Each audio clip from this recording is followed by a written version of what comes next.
આપણે સૌ જાણીએ છીએ કે આ વર્ષે કમોસમી વરસાદના કારણે ગુજરાતના ખૂબ મોટા ભાગના ગામડાઓની અંદર ખેડૂતોને પાકનો ખૂબ મોટો નુકસાન થયો છે.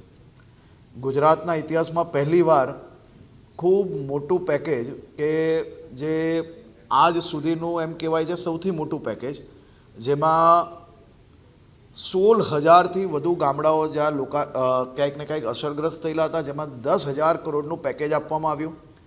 10 લાખથી વધુ ખેડૂતોએ આ પેકેજમાં હમણાં સુધી અરજીઓ કરી લીધી છે. 1138 કરોડનું પેકેજ જે ઉત્તર ગુજરાતમાં આપવામાં આવ્યું હતું, જેમાં 1.25 લાખ ખેડૂતોએ અરજી કરી છે હમણાં સુધી.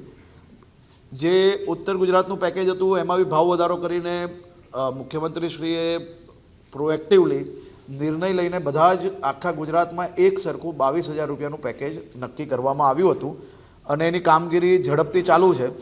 આ જે કોઈ લોકોનું રજિસ્ટ્રેશન થઈ ગયું છે એને ઝડપથી આ જે રાહતની રકમ છે એ બી ઝડપથી મળી રહે તે માટે વિભાગ દ્વારા તાત્કાલિક કામગીરી હાથ ધરવામાં આવી છે. આજે મુખ્યમંત્રીશ્રીએ આ પેકેજનું આખું રિવ્યૂ લીધું છે, જેમાં મેં કહ્યું એમ જે ઉત્તર ગુજરાત સિવાયનો જે વરસાદના કારણે જે નુકસાન થયું છે તેમાં હમણાં સુધી 10 લાખ ખેડૂતોની અરજી આવી ગઈ છે અને એની પ્રોસિજર ચાલુ છે અને ઉત્તર ગુજરાતવાળામાં 1.25 લાખ ખેડૂતોની અરજી હમણાં સુધી આવી છે.